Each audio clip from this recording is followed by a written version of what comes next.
सूत्रों के मुताबिक हम बता दें कि किस तरह से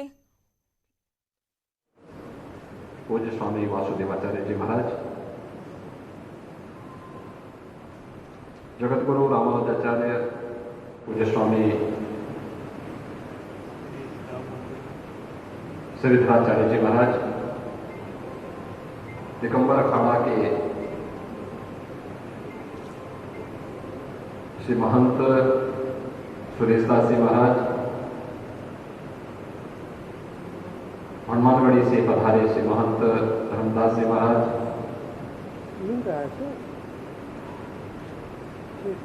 आगरा सवाई से पधारे ब्रह्मचारी दासदास जी महाराज,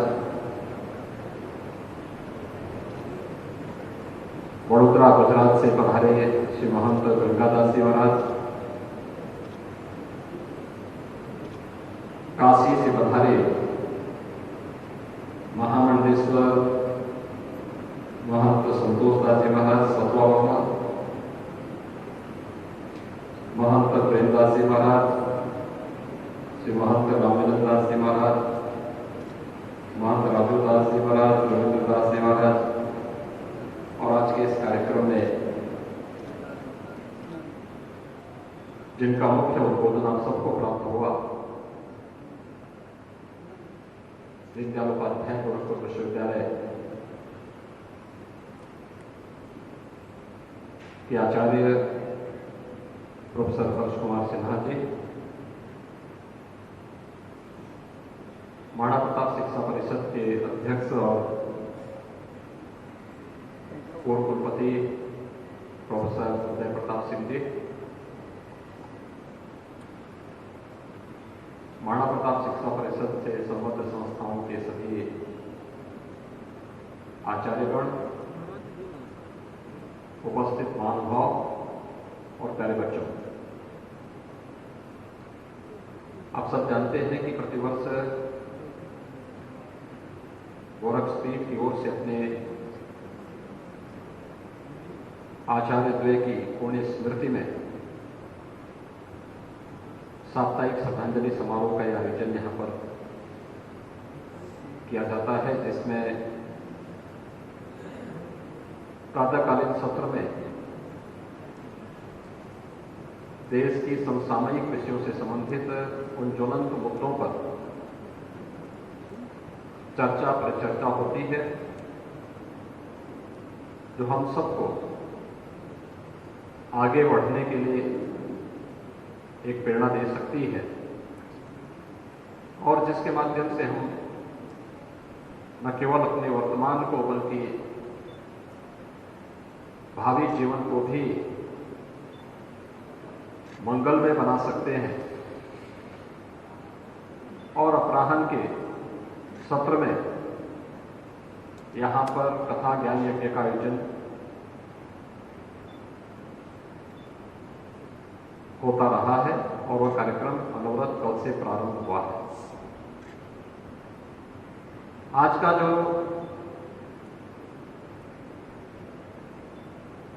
संगोष्ठी का विषय है, जिस पर यहाँ के विद्वान वक्ताओं ने भी अपने विचारों का सबके सामने रखा कि एक भारत श्रेष्ठ भारत की संकल्पना ही एक समर्थ भारत की परिकल्पना को साकार कर सकता है।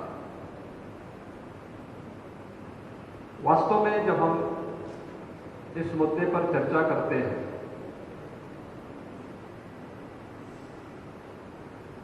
तो हम सबको इस बारे में अवश्य विचार करना चाहिए कि हम सब, मुझे लगता है कि कोई भारतीय ऐसा नहीं होगा जिसको अपने पवित्र धार्मिक ग्रंथों के उद्धरण की जानकारी न हो। हर भारतीय वेद के बारे में, ब्राह्मण ग्रंथों के बारे में, रामायण के बारे में, महाभारत के बारे में, उपनिषदों के बारे में, पुराणों के बारे में कम या ज्यादा जानता है। और रामायण और महाभारत तो भारत के अंदर ऐसे पवित्र महाकाव्य हैं जिनकी कथा हर भारतीय अपने जन्म के साथ, अपने परिवार की विरासत के साथ, अपनी कथाओं के माध्यम से, गाथाओं के माध्यम से सुनता चला आ रहा है। उसके लिए उसे इतिहास की पुस्तकों को पढ़ने के लिए विद्यालय में जाकर के, कॉलेजेस में जाकर के कोई विशेष अध्ययन की आवश्यकता नहीं पड़ती। अलग विषय है कि किसी को सतवा बाबा जैसा कथावाचक बनना हो तो वह जाकर के इस विषय को लेकर के विशिष्ट ज्ञान अर्जित करे। लेकिन सामान्यतः हर भारतीय अपनी परंपरा से, घर में मां से, दादी से, परिवार के अन्य बुजुर्गों से इन कथाओं के प्रसंगों को सुनता है और उस सुन करके वो बड़ा होता है, प्रेरित होता है, आगे बढ़ने की उसके अंदर एक प्रेरणा प्राप्त होती है। कोई ऐसा भारतीय नहीं होगा, हर एक भारतीय। और आप देखें कितना अंतर है, क्यों प्रधानमंत्री जी को एक भारत श्रेष्ठ भारत की बात कहनी पड़ी। कुछ तो कारण रहा होगा, कोई बात तो रही होगी। हमारा वेद कहता है, अगर अथर्ववेद को हम देखें, वो कहता है माता भूमि पुत्रोहम पृथिव्या। यानी हमारा वेद हम सबको इस धरती के प्रति हमारे मन में किस प्रकार का भाव होना चाहिए, क्या श्रद्धा का भाव होना चाहिए, इस बात की प्रेरणा दे रहा है। हमारा यजुर्वेद भी हमें कहता है वयम राष्ट्रे जागृहम पुरोहिता।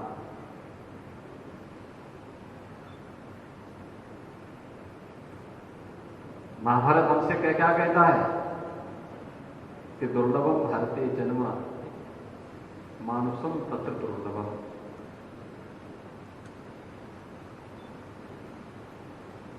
मैं महाकवि दिनकर को एक दिन पढ़ रहा था और महाकवि दिनकर की एक बात मुझे याद आई। मैं सोच रहा था कि आखिर महाभारत के बारे में या भारत के बारे में उनकी बात क्या है, क्योंकि उन्होंने कुरुक्षेत्र के बारे में, महाभारत के बारे में अपनी लेखनी के माध्यम से, बहुत खोजपूर्ण लेखनी के माध्यम से उन्होंने बहुत कुछ लिखा। लेकिन देश के बारे में क्या है, और आप देखें उन्होंने भारत के बारे में कहा क्या कि जहां त्याग माधुर्य पूर्ण हो, जहां भोग निष्काम समरस हो, कामना जहां भारत को करो प्रणाम। ये भारत के बारे में भारत की एक कवि की लेखनी रूप में सामने आती है। लेकिन आजादी के बाद या उस कालखंड में भारत का जो इतिहास पाठ्य पुस्तकों के माध्यम से पढ़ाने का प्रयास हुआ, उसमें क्या बताया गया। आपका वेद, आपके ब्राह्मण ग्रंथ, आपका रामायण, आपका महाभारत, आपके उपनिषद, आपके पुराण, ये इनमें से कोई भी ये आपसे नहीं कहता है कि आप बाहर से आए हैं। कोई आपसे नहीं कहता, सब कहते हैं हम इसके पार्ट हैं, हम इसके हिस्से हैं, ये हमारी विरासत है। हमने इसको अपनी अवतारों की परंपरा के साथ जोड़ दिया, हमने इसके अपने भूत के साथ जोड़ करके, अपने इतिहास के साथ जोड़ करके, पौराणिक गाथाओं के माध्यम से इसे आगे जाकर के पीढ़ी दर पीढ़ी आगे बढ़ता गया। कोई नहीं कहता था। यानी ये हमारा वास्तविक इतिहास प्रदर्शित कर रहा है, लेकिन इनमें से कोई ये नहीं कहता कि आप बाहर के हैं। लेकिन कुटिल अंग्रेजों ने वामपंथी इतिहासकारों के माध्यम से याचिका को पढ़ाने का प्रयास किया कि नहीं, तुम तो बाहर से आए हो। हमारे यहां आर्य और अनार्य दो शब्द चले हैं। भारत की परंपरा आर्य का मतलब श्रेष्ठ से मानती है, अनार्य का मतलब किसी दुराचारी से मानती है, किसी दुष्ट से मानती है, नैतिक रूप से पतित किसी व्यक्ति के बारे में मानती है। लेकिन हमसे क्या कहा गया, भाई आप आर्य हैं, आप बाहर से आए हैं। दुनिया की कोई थ्योरी, कोई भी सिद्धांत, भारत का कोई भी पावन ग्रंथ ये नहीं कहता कि आर्य बाहर से आए हैं। आप याद करिए, रामायण काल में माता सीता प्रभु राम से क्या कहती, आर्य पुत्र कह करके ही उन्हें पुकारती है। यानी पति का संबोधन क्या, आर्य पुत्र कह करके। लेकिन हमसे क्या, हमें क्या कहा बताया गया, कहा कि आप तो बाहर से आए, ये देश आपका नहीं है। जैसे मोल बाहर से आए, जैसे अंग्रेज बाहर से आए, जैसे शक और हूण बाहर से आए, जैसे अन्य लोग बाहर से आए, वैसे आप भी बाहर से आए। तो फिर माता भूमि पुत्रोहम प्रतिज्ञा का भाव कहां से पैदा होगा? आत्मविस्मृति का यह भाव जो हमें अपने स्वयं की मातृभूमि से, अपनी परंपरा से, अपने इतिहास से, अपने इस विरासत से काटने का प्रयास करती है, और इस साजिशन और एक शरारतपूर्ण तरीके से जो भारत के अंदर वामपंथी इतिहासकारों ने इस प्रकार के काले अध्याय डाल करके एक कुत्सित चेष्टा की, उसका दुष्परिणाम देश एक लंबे समय तक भुगतता रहा। आज भी जो विरोध होता है, किस बात का विरोध करते हैं लोग? मोदी जी का।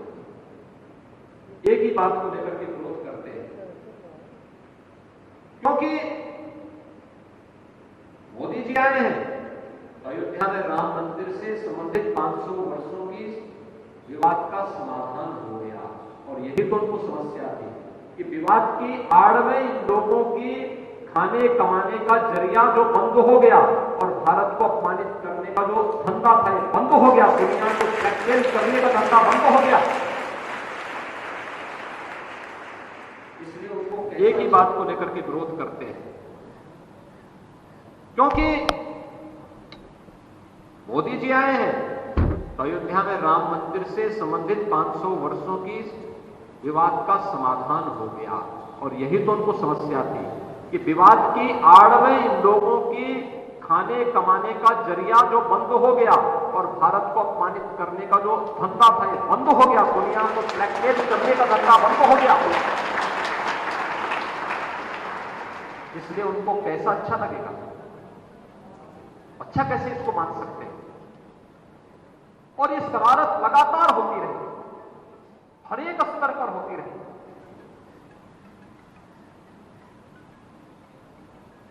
और इसीलिए प्रधानमंत्री मोदी जी ने भाव हम सबके सामने व्यक्त किया, देश के सामने व्यक्त किया कि हमें एक भारत और श्रेष्ठ भारत की परिकल्पना को साकार करने के लिए प्राणपण से जुटना होगा। एक भारत श्रेष्ठ भारत की परिकल्पना उत्तर से दक्षिण तक, पूरब से पश्चिम तक जो नई डीएनए थ्योरी आई है, वह भी क्या कहती है कि पूरे देश का डीएनए एक है, अलग अलग नहीं है। आर्य और द्रविड़ का जो विवाद खड़ा किया गया है, ये झूठ है, यह असत्य पर आधारित है, इसमें कोई सच्चाई नहीं। पूरे भारत का डीएनए एक है और इसलिए भारत एक है।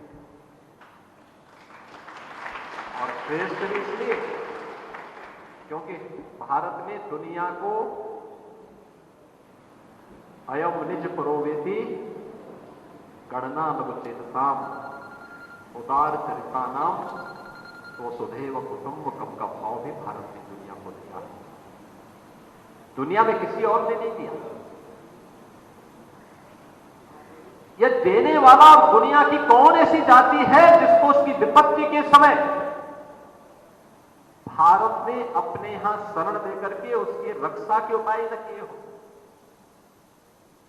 दुनिया की तमाम जातियां अपने मूल में समाप्त हो चुकी हैं, हो रही हैं, लेकिन भारत के अंदर वे फल फूल रही हैं, आगे बढ़ रही हैं। जीवन के प्रत्येक क्षेत्र में, व्यवसाय का क्षेत्र हो, जुडिशरी का क्षेत्र हो, जीवन का कोई ऐसा क्षेत्र नहीं जहां पर उन्होंने प्रगति न की हो। और उस प्रकार का माहौल भारत ने दिया है, भारतीयों ने दिया है, भारत के आम जनमानस ने दिया है। तो फिर भारत का नागरिक इस झूठ और फरेब के चक्कर में क्यों फंस गया? हम तो ये भी अंतर तय करने में विफल हो गए। एक कालखंड हुआ भी था, विवाद खड़ा कर दिया गया कि अयोध्या में राम का जन्म हुआ है या बाबर का ढांचा है। लंबे समय तक लड़ाई चलती रही।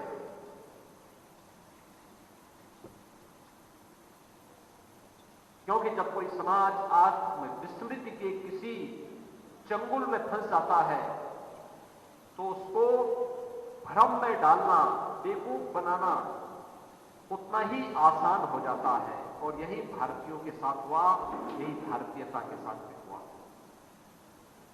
और इसी चंगुल से मुक्त कराने के लिए आज प्रधानमंत्री मोदी जी ने देश को जो मंत्र दिए हैं, सबका साथ, सबके विकास का, एक भारत श्रेष्ठ भारत का, आपके सामने प्रोफेसर हर्ष कुमार सिन्हा जी अपनी बात को कह रहे थे। उन्होंने अपनी बात रखी कि चीन के सामने पहले भारत मौन होता था, वो आक्रमण करता था, भारत मौन रहता था। लेकिन डॉकलाम में जब आपने देखा होगा कि जैसे ही चीन ने शरारत की, भारत अड़ गया। 2 महीना, 3 महीना, 4 महीना रहा, अंत में चीन को पीछे हटना पड़ा। भारत ने अपनी ताकत का एहसास जब करना प्रारंभ किया, जब भारत के प्रधानमंत्री बोलते हैं तो भारत के प्रधानमंत्री का मतलब भारत की 135 करोड़ लोगों का व्यापक समर्थन जिनके साथ में है, उनका यह वाक्य है, उनके द्वारा दिया जाने वाला भाषण है। ताकत इतने नागरिकों की ताकत है। और जब 135 करोड़ लोग एक साथ एक स्वर में बोलना प्रारंभ करेंगे, दुनिया की कोई ताकत आपके सामने ठहर नहीं पाएगी। और यही आपने विगत दिनों हुई उन तमाम घटनाओं के माध्यम से चीजों को देखा होगा, उसको अवलोकन किया होगा। और आज अगर भारत के अंदर हर एक क्षेत्र में नेतृत्व जैसा होता है, उस प्रकार से देश के नागरिकों का आचरण भी होते हुए दिखाई दे सकता है। और आज देश अगर हर क्षेत्र में प्रगति कर रहा है, इसलिए कर रहा है क्योंकि वह परिवर्तन जीवन के प्रत्येक क्षेत्र में आज स्पष्ट दृष्टिगोचर होता है। इन्हीं सब मुद्दों को लेकर के गोरखपीठ के आचार्य द्वय ब्रह्मलीन महंत दिग्विजयनाथ जी महाराज और ब्रह्मलीन महंत अवेद्यनाथ जी महाराज ने अपना पूरा जीवन समर्पित किया। थे गोरखपीठ के योगी थे, गोरखपीठ के महंत बने, गोरखपीठ की परंपरा के साथ जुड़ करके उन्होंने जो कार्य प्रारंभ किया। गोरखपीठ कहने के लिए सर्व परंपरा की पीठ है, लेकिन सबसे बड़े वैष्णव परंपरा के यज्ञ में से राम जन्मभूमि मुक्ति के आंदोलन में अग्रणी भूमिका के रूप में गोरखपीठ के दोनों पीठाधीश्वर लग रहे थे। क्योंकि हमारे लिए उपासना विधि का नहीं, यह एक राष्ट्र धर्म था और एक भारत श्रेष्ठ भारत की परिकल्पना को साकार करने का माध्यम था। यही हमारा राष्ट्र धर्म था। और इसके लिए ब्रह्मलीन महंत दिग्विजयनाथ जी महाराज ने, इसके लिए ब्रह्मलीन महंत अवेद्यनाथ जी महाराज ने अपना पूरा जीवन समर्पित किया। गोरख साहब वो केवल गोरखपीठ में सीमित नहीं रहे। गोरखपीठ में गौ की सेवा तब भी होती थी, आज भी हो रही है। लेकिन उन्होंने केवल यहां तक नहीं, यहीं तक सीमित नहीं रहे।